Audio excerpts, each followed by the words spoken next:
jalan bus tabrak motor, 1 tewas. 9 rumah terbakar akibat korsleting listrik.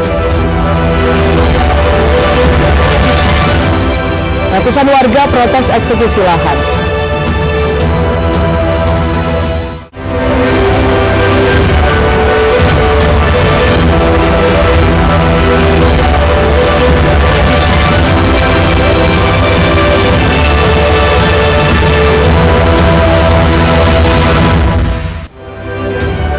Selamat pagi pemirsa, kita bertemu kembali dalam program iNews Sumut Inspiring and Informatif. Selain 3 informasi utama tadi, kami juga akan menghadirkan sejumlah informasi menarik untuk Anda. Bersama saya Tania Sianitar, inilah iNews Sumut selengkapnya.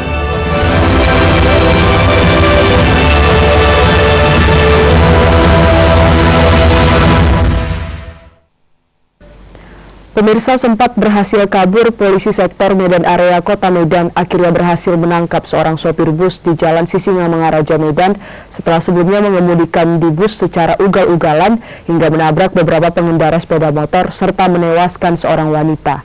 Hasil pemeriksaan awal ternyata sang sopir bus tidak memiliki SIM. Tolong Pak, bus ugal-ugalan tabrak lari, korban sudah ada 2. Setelah sempat melarikan diri, usai bus yang dikemudikannya menabrak beberapa motor dan berujung tewasnya seorang wanita. Akhirnya bus berhasil dihentikan warga dan sang supir berinisial CS ditangkap tidak jauh dari tempat busnya dihentikan, di depan Taman Makam Pahlawan Medan. CS kini diperiksa secara intensif di Polsek Medan Area, namun belum ditentukan statusnya apakah akan menjadi tersangka atau tidak, karena proses pemeriksaan masih berjalan. Dari hasil pemeriksaan awal, sopir bus ternyata tidak memiliki surat izin mengemudi atau SIM. Kapolsek Medan Area Komisaris Polisi Hendrik Aritonang menyebut dalam kasus bus ugal-ugalan terdapat 1 warga yang tewas usai ditabrak dan terlindas bus yang dikemudikan tersangka. Sedangkan untuk pengendara motor yang ditabrak jumlahnya belum dapat dipastikan mengingat lokasi awal pertama kali tersangka menabrak pengendara motor dengan lokasi tempat bus berhasil dihentikan jaraknya sangat jauh. Pengemudi bus sudah kita amankan, dan untuk yang korban ada 1 orang ibu-ibu inisial SK. Mungkin beredar bahwa kondisinya hamil, itu tidak benar, bahwa ibu tersebut tidak benar dalam kondisi hamil, dan memang benar ibu tersebut meninggal di rumah sakit. Sekali lagi, untuk pengemudi sudah diamankan di Polsek Medan Area. Sejauh ini ditetapkan tersangka atau gimana Bang? Sejauh ini kita masih memeriksa saksi dan juga masih kita dalami untuk pemeriksaan lebih lanjut kepada pengemudi tersebut inisial C. Sebelumnya, bus pariwisata menjadi sasaran amukan warga usai menabrak beberapa pengendara motor di Jalan Panglima Denai dan kemudian melarikan diri hingga akhirnya berhasil dihentikan warga di Jalan Sisingamangaraja, Kota Medan, persis di depan Taman Makam Pahlawan. Dalam insiden ini, belakangan diketahui jika terdapat 1 korban tewas yang merupakan seorang wanita. Dari Medan, Adi Palapaharahap, iNews melaporkan.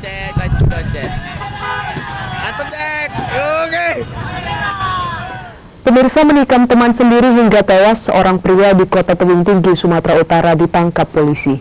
Pelaku mengaku tega melakukan pembunuhan hanya untuk membela diri karena korbanlah yang terlebih dahulu menyerangnya.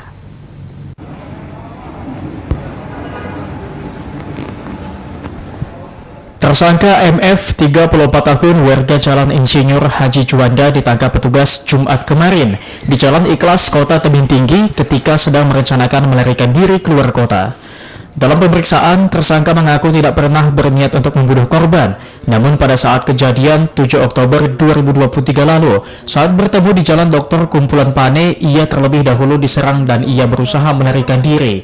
Karena terdesak, tanpa sadar mengambil pisau dari saku celana dan menikam korban.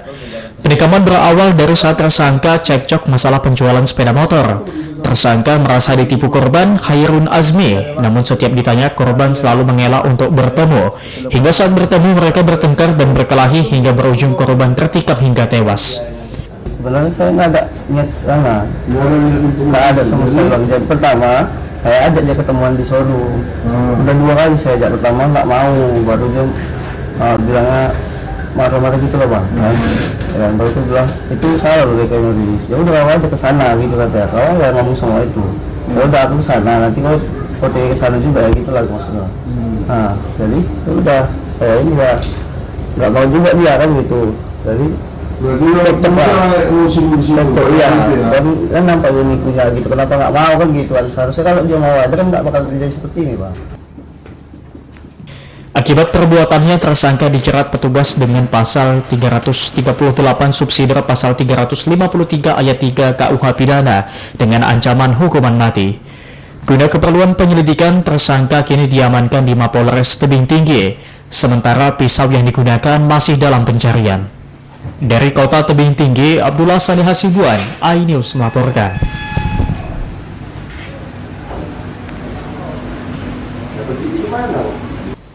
Pemirsa, seorang pria mendapat luka tikaman di bagian kepala menggunakan obeng hanya karena pelaku yang masih tetangga korban tidak senang ditagih hutangnya.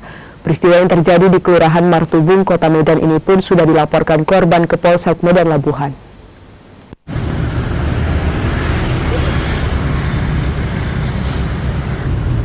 Andi Aprianto, 42 tahun, mengalami luka tusukan di bagian keningnya saat menagih hutang tetangganya di kawasan perumahan Geria Martubung, tepatnya di pintu masuk 3, Kelurahan Martubung, Kecamatan Medan Labuhan, Kota Medan. Korban mengaku dikeroyok oleh 4 orang tersangka, yang 2 orang diantaranya merupakan adik yang meminjam uang korban, yakni SL dan DL. Sementara 2 orang lainnya merupakan rekan tersangka. Peristiwa penikaman terjadi saat korban mendatangi rumah kakak tersangka yang meminjam uang sebesar Rp350.000 beberapa hari lalu. Namun saat diminta, kedua tersangka tidak senang, mengatakan kepada kakaknya untuk tidak membayar utang tersebut. Setelah kakak tersangka mentransfer seluruh utangnya ke rekening korban, kedua tersangka pun mengamuk mengejar korban dan menikam kening korban dengan obeng hingga berdarah. Jumpa aja di jalan itu kan, tanggung jalan kan, berhenti, balik lagi yang itu kan, nggak tahu nih orang ini kami, tiba-tiba udah berantem, nggak tahu nih, dua orang di mana berada, mungkin sebagainya. Apa perkara bang sampai muncul bang? Karena uang lah, Maksudnya uang kayak mana? aku tuh ngasih uang kemarin kan, jam lah kan, udah dibalikkan ini sama kakaknya, jadi tidak senang, kembalikan. Semua orang itu nggak senang nih karena dibalikan sama kakaknya. Dalam kondisi masih berbalut perban, korban melaporkan aksi penikaman yang dilakukan terhadapnya ke Polsek Medan Labuhan dan berharap keempat tersangka segera ditangkap. Dari Medan, Yuda Bahar, iNews melaporkan.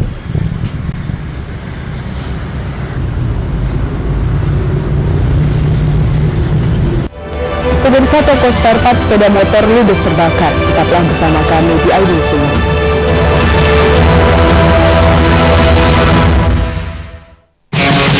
Kompilasi berita olahraga paling top dan sensasional, baik dalam dan luar negeri. Menyaksikan Top Sport bersama saya, Sanjina Karamai.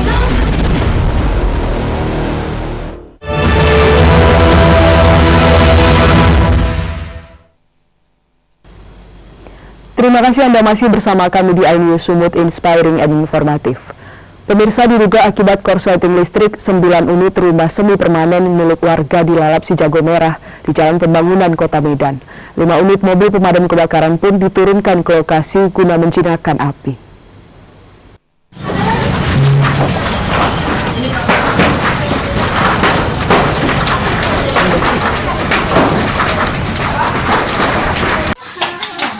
Video amatir merekam api dengan cepat membesar dan menghanguskan 9 unit rumah semi permanen di Jalan Pembangunan Medan, Sumatera Utara.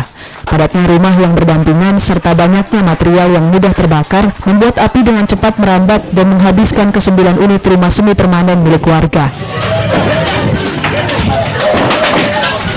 Petugas Dinas Pemadam Kebakaran Kota Medan lalu menurunkan 5 unit mobil pemadam untuk memadamkan api. Petugas pun sempat sedikit kesulitan menjinakkan api dikarenakan sempitnya jalan menuju lokasi. Namun berhasil dipadamkan 30 menit setelah kejadian. Belum diketahui penyebab pasti kebakaran ini, namun dugaan awal terjadinya kebakaran akibat adanya arus pendek listrik yang kemudian menimbulkan percikan api dan melahap habis seluruh bangunan beserta isinya. Ada pendinginan total. Untuk berjalan sementara lebih kurang 9 rumah permanen dan semi permanen yang terbakar dan untuk korban jiwa terluka masih nihil, dan tentunya untuk penyebab dan lain-lain akan tim investigasi kami yang akan mencari tahunya. Beruntung tak ada korban jiwa dalam peristiwa kebakaran ini, namun kerugian material diperkirakan mencapai ratusan juta rupiah. Dari Medan, Ahmad Ridho Nasution, iNews melaporkan. Sementara itu pemirsa, satu unit toko yang menjual spare part sepeda motor juga ludes terbakar di kota Medan. Besarnya kobaran api membuat warga tidak mampu melakukan pemadaman dengan menggunakan peralatan seadanya. Belum diketahui secara pasti penyebab terjadinya kebakaran. Ngeri kali ya Allah, ya Allah. Astagfirullahaladzim, aduh ya Allah. Inilah rekaman video milik warga saat terlihat kobaran api yang menghanguskan satu unit toko spare part sepeda motor di Jalan William Iskandar, Kecamatan Medan Tembung, Kota Medan, Jumat malam kemarin. Warga terlihat panik dan berusaha memadamkan api, namun api terlalu besar lantaran banyaknya bahan material di dalam toko yang mudah terbakar, hingga arus lalu lintas sempat terjadi kemacetan. Belum diketahui penyebab kebakaran, dugaan sementara api berasal dari arus pendek listrik. Api berhasil dipadamkan setelah mobil damkar turun ke lokasi dan mengerahkan 40 anggota damkar Kota Medan. Ada berapa ruko yang terbakar? Ada satu ruko ya? Lantai 4. Sampai lantai 4. Apakah ada korban, Pak? Negatif ada korban, Pak. Untuk tim damkarnya berapa tuh? Damkarnya ada dari PT untuk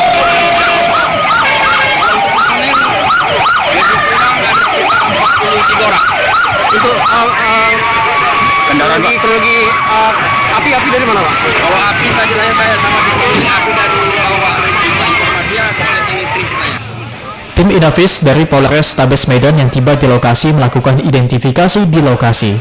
Tidak ada korban jiwa dalam peristiwa ini, namun kerugian yang dialami pemilik toko mencapai 300 juta lebih. Dari Medan, Adi Palapaharahat, iNews melaporkan.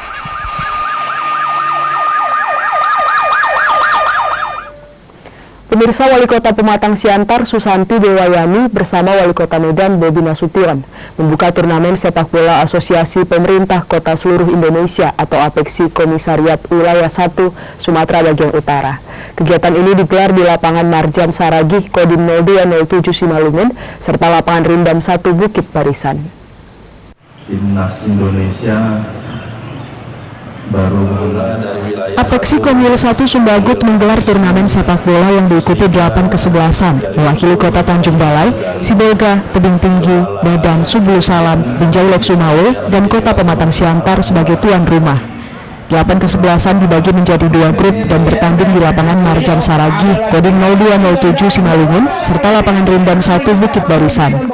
Pertandingan dimulai pada Jumat 13 Oktober hingga Senin 16 Oktober 2023. Walkot Siantar Susanti mengatakan pelaksanaan pertandingan ini bukan hanya sebagai bentuk komitmen Komil 1 APEKSI Sumbagut dalam menggiatkan keolahragaan nasional, tetapi juga menjadi ajang mempererat silaturahmi.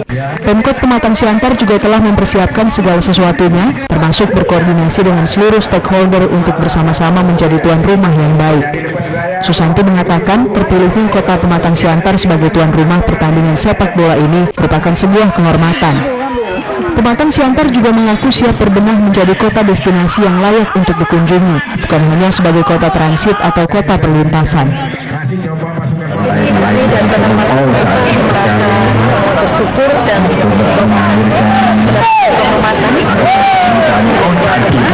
dan tentunya kami sebagai warga ataupun Kota Pematang Siantar dari Pemko, kami akan menyajikan bahwa Kota Pematang Siantar ini adalah kota yang layak dikunjungi. Kotanya aman, indah, nyaman, dan ada beberapa destinasi yang direkomendasikan untuk dikunjungi. Tentunya kami bersama Forkompimda dan seluruh masyarakat mengajak seluruh masyarakat untuk bersama-sama menjaga kebersihan, mengajak bersama untuk menyiapkan segala sesuatunya supaya kegiatan ini dapat berjalan dengan lancar. Tentunya persiapan sudah kami lakukan dan kami akan memastikan lagi bahwa seluruh rangkaian acara kegiatan dapat berjalan dengan baik sesuai dengan rencana. Sementara Ketua Komil 1 Apeksi Sumbagut yang juga Wali Kota Medan, Bobi Afif Nasution mengatakan, turnamen sepak bola persahabatan ini merupakan hasil keputusan rapat kerja Komil 1 Apeksi di Kota Batam pada tanggal 14 Juni 2023. Adapun kota yang tergabung dalam Komil 1 meliputi kota yang ada di Provinsi Aceh, Sumut, Sumbar, Riau, dan Kepulauan Riau. Bobi juga menyebut event olahraga ini dapat mendorong terbentuknya mental generasi muda yang tangguh menuju Indonesia Emas 2045. Dari Pematang Siantar, Sumatera Utara, Dharma Setiawan, iNews melaporkan.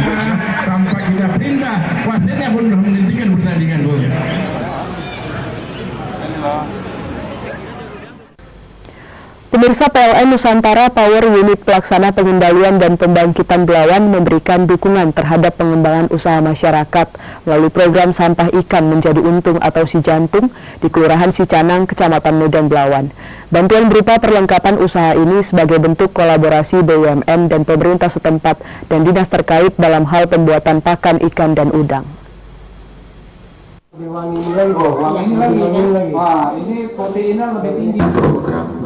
Sebagai dukungan terhadap pengembangan usaha masyarakat melalui program sampah ikan menjadi untung atau Si Jantung, PLN Nusantara Power Unit Pelaksana Pengendalian dan Pembangkitan Belawan memberikan bantuan usaha yang diharapkan dapat meningkatkan taraf hidup masyarakat di lingkungan 20 Kelurahan Sicanang, Kecamatan Medan Belawan, Kota Medan.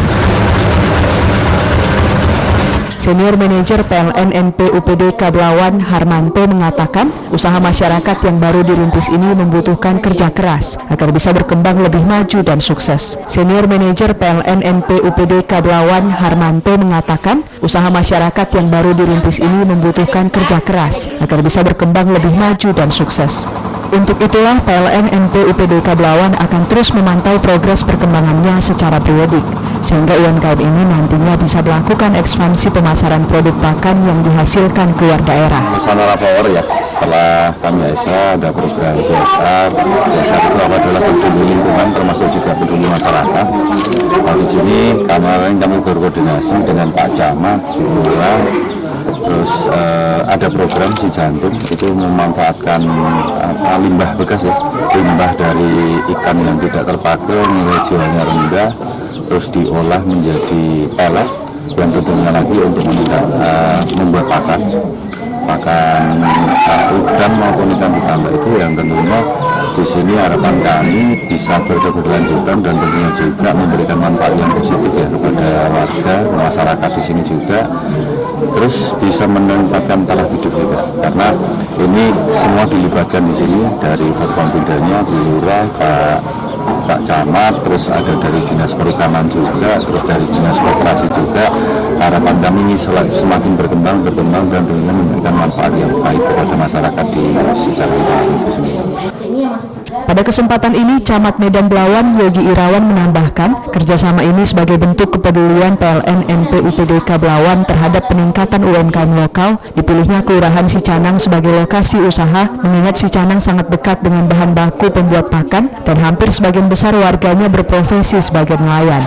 Jadi terima kasih kepada pihak Corporate dalam hal ini kami dari OPD yang turut andil nih, ada Dinas Koperasi ya Bu ya yang telah memberikan juga bantuan alat-alat, terus Dinas Perikanan juga untuk melengkapinya. Alhamdulillah itulah dari PT PLN kalau dipilihnya lokasi di Sicanang ini karena tadi memang untuk bahan dari pakan ini adalah dari ikan yang nilainya itu rendah, yang tidak dimanfaatkanlah melalui program Si Jantung ini. Kedepan pihaknya menargetkan program Si Jantung bisa membentuk koperasi besar agar produk pakan UMKM ini bisa dipasarkan lebih maju dan dapat bekerja sama dengan perusahaan besar, termasuk juga bisa dipasarkan kepada petani tambak yang ada di kawasan ini, sehingga membantu petambak dalam memperoleh pelet atau pakan dengan harga yang terjangkau bila dibandingkan dengan harga pelet produksi pabrik perusahaan yang lebih mahal. Dari Medan, Yuda Bahar, iNews melaporkan. Pemirsa, ditertibkan pedagang serang petugas. Tetaplah bersama kami di iNews.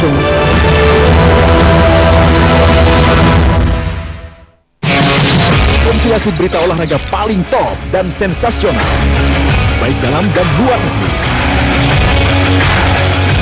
Menyaksikan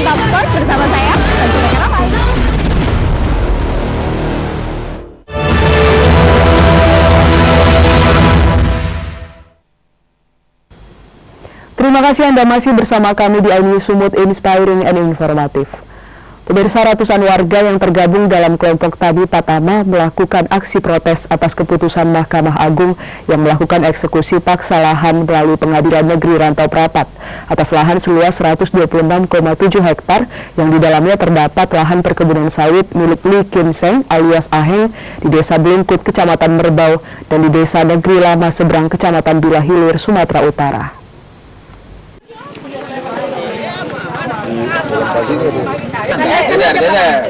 Dalam aksi protes, ratusan warga juga membentangkan spanduk bertuliskan kalau lahan yang dieksekusi diduga salah objek dan HGU penggugat PT Blungkut juga telah berakhir tanggal 31 Desember 2021 atau 2 tahun lalu, sehingga eksekusi lahan yang dilakukan PN Rantau Prapat seluas 126,7 hektar terkesan dipaksakan. Inilah suasana lokasi lahan sengketa saat dieksekusi oleh pihak Pengadilan Negeri Rantau Prapat. Ratusan warga dengan membawa spanduk sempat berada di depan pintu masuk lokasi eksekusi, namun dihadang oleh ratusan personil dari Polres Rantau Prapat yang dibantu personil Satpol PP. Guna menghindari hal yang tidak diinginkan, ratusan warga pun terpaksa hanya melakukan orasi dan kemudian meninggalkan lokasi eksekusi. Menurut Ahmad Kanali, juru bicara kelompok Tani Patama, aksi yang mereka lakukan sebagai bentuk protes terhadap pihak Pengadilan Negeri Rantau Prapat yang melakukan eksekusi lahan yang diklaim milik PT Blungkut dengan HGU nomor 1 tahun 1992 yang berada di Desa Blungkut, Kecamatan Merbau, dan di Desa Negeri Lama Seberang, Kecamatan Bila Hilir. Putusan Pengadilan Negeri Rantau Prapat tersebut diduga salah objek sehingga terkesan dipaksakan. Ahmad Kanali juga menyebut PT Blungkut sebelumnya menggarap tanah masyarakat yang terdapat di Desa Tubiran dan Sipare-Pare Hilir dengan izin prinsip untuk tanaman kakao dan karet, namun fakta di lapangan lahan justru ditanami kelapa sawit dan masa berlaku HGU PT Blungkut adalah 30 tahun dan sudah berakhir 31 Desember 2021 lalu. HGU PT Blungkut diterbitkan di atas tanah yang sudah memiliki sertifikat surat hak milik tahun 1990, kemudian BPN Labuan Batu di atas tahun 2000 telah menerbitkan surat hak milik di atas tanah yang ada HGU-nya. Pertama, warga merasa keberatan karena di dalam gugatan penggugat PT Blungkut menyatakan sebelah selatan berbatas dengan HGU penggugat atau PT Blungkut. Faktanya itu adalah tanah milik masyarakat. Yang saat ini perkaranya masih bergulir di ranah kasasi. Jadi artinya PT Blungkut sendiri yang menyatakan bahwa itu tanahnya, dia sendiri ragu bahwa itu tanahnya. Kenapa dia bisa ragu? Dia gugat secara keperdataan masih kan. Ada berapa luas, Pak? Luasnya HGU itu 1.900 hektar, tapi kita nggak tahu di mana itu keberadaannya. Tapi kalau tanah masyarakat ini ada yang 2 hektar, ada yang 3 hektar, begitu. Kami akan terus melawan secara hukum. Ya, artinya apa? Banyak kejanggalan Pak terjadi. HGU itu Pak tidak pernah aktif. Dia tidak memiliki peta dan titik koordinat sebagaimana yang disampaikan oleh BPN. Kemudian keluasan di eksekusi juga mengalami beberapa proses angka-angka yang sangat berubah. Dari Kabupaten Deli Serdang, Amiruddin, iNews melaporkan.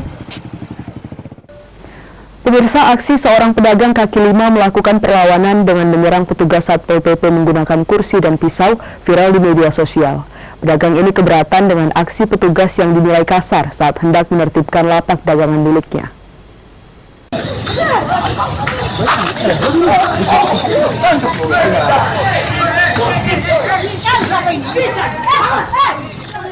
Dalam video amatir warga yang berdurasi 40 detik, terlihat penertiban pedagang kaki lima PKL yang berjualan di badan Jalan Merdeka, Desa Pahlawan, Kecamatan Tanjung Tiram, Batubara berlangsung ricuh dan diwarnai adu jotos dengan petugas kebersihan Dinas Perikanan dan Kelautan Pemkab Batubara. Salah satu pedagang ikan yakni DN alias Aseng, warga Desa Indrayaman, Batubara tidak terima dengan tindakan oknum petugas atas nama Burhanuddin. Aseng merasa perlakuan oknum petugas penertiban pasar terkesan kasar terhadap dirinya. Merasa tidak terima diperlakukan kasar, Aseng pun mengambil sebilah pisau dari rumahnya lalu kembali ke pasar dan langsung menyerang oknum petugas penertiban dengan pisau dan kursi hingga si petugas kabur menyelamatkan diri. Warga setempat dan pedagang yang merupakan teman dekat oknum petugas penertiban pasar yang saat itu berada di lokasi kejadian sempat ikut adu jotos dengan Aseng. Beruntung dalam kejadian ini tidak satupun dari mereka yang terluka. Oknum petugas penertiban Burhanuddin selaku korban melaporkan kejadian tersebut ke Mapolsek Labuhan Ruku, Batubara. Tak menunggu lama, polisi pun langsung bergerak cepat menangkap Aseng di kediamannya saat sedang istirahat. Saya tolak lu, Saya tolak baru ada saya gini kan, dorong. datang situ. Terus kamu pergunakan pisau itu untuk mengancam dia. Ngancam lagi. Gimana cara mengancamnya itu gimana? Tolak, langsung ini saya. Keributan antara petugas dinas perikanan kelautan yang ada di Tanjung Tiram. Pada saat itu terjadi himbauan dari petugas dinas perikanan dan kelautan kepada masyarakat yang berdagang agar menepikan tempat jualannya untuk tidak melakukan hal lain.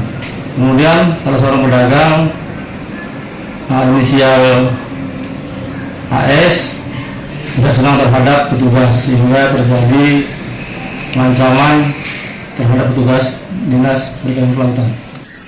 Kapolsek Labuhan Ruku AKP Riswanto mengatakan saat ini tersangka sudah diamankan di Mapolsek Labuhan Ruku dan berdasarkan hasil penyidikan DN alias Aseng dijerat pidana pengancaman pasal 335 KUHP ayat 1 dengan ancaman 1 tahun penjara.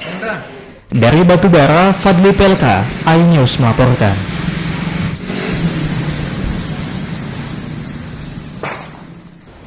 Pemirsa, Grand Final Grass Track dan Final Round Motocross Kejuaraan Nasional Grass Track Motocross Kepala Staf Angkatan Laut atau Kasal Cup JC Super Track Championship 2023 digelar di sirkuit Caharun, Kecamatan Galang, Kabupaten Deli Serdang, Sumatera Utara sejak Sabtu 14 hingga Minggu 15 Oktober 2023 kemarin.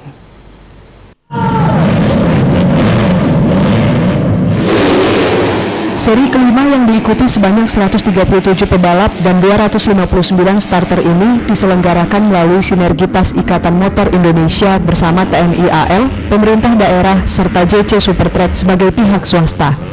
Komandan Pangkalan Utama TNI AL atau Danlan Tamal 1 Laksamana Pertamana TNI Johannes Janarko Wibowo mengungkapkan kegiatan itu untuk menggairahkan olahraga balap grass track dan motocross sekaligus bersinergi untuk kemajuan olahraga otomotif Indonesia. Kejurnas Kasal Cup JC Super Track Championship 2023 ini terdiri dari 5 putaran, di mana putaran 1-4 sudah sukses diselenggarakan di berbagai daerah. Menurut Danlan Tamal 1 Belawan Laksamana Pertama TNI Johannes Janarko Wibowo, untuk putaran pertama sebelumnya digelar di sirkuit Gajah Mada Lantamal 5 Mojokerto pada tanggal 6 hingga 7 Mei 2023. Putaran kedua di sirkuit Bung Karno Tegal pada tanggal 10 hingga 11 Juni 2023. Putaran 3 di sirkuit Jangkar Salatiga pada tanggal 22 hingga 23 Juli 2023 dan putaran 4 dilaksanakan tanggal 2 hingga 3 September di sirkuit Joto Sanur Lamongan. Wabub Deli Serdang HM Ali Yusuf Siregar yang dalam kegiatan ini juga mengaku cukup mengapresiasi kegiatan ini. Grass Track ini, Kasal Cup ini adalah seri kelima, seri 1-4 ada di Jawa, seri kelima di JC Super Track ini di Deli Serdang. Ini kita sinergi antara ini dari pemerintah Kabupaten Deli Serdang maupun Provinsi Sumatera Utara dan TNI Angkatan Laut. Karena ini adalah kerjasama yang luar biasa dan sama-sama kita saling mensupport. Yang jelas Angkatan Laut mensupport seluruh kegiatan baik dari seri 1-4 yang di Jawa sampai seri 5. Bahkan seluruh pembalap dan kru starter itu kita bawa dari Jakarta sampai ke Belawan Medan dengan kapal perang.